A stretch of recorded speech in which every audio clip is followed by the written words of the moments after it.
Wright has been moving very quickly on site. Come take a look at what's happened.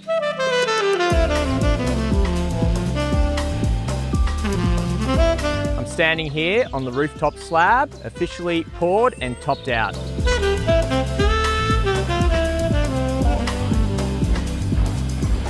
Downstairs, our finishing sequencing has commenced. Services rough-in, framing, sheeting and glazing, all occurring on level 1 and 2.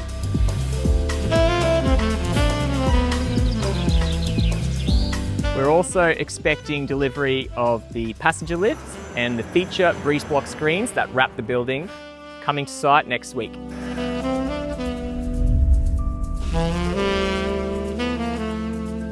We look forward to sharing more updates on Wright, proudly developed by Spire Group, in the coming months.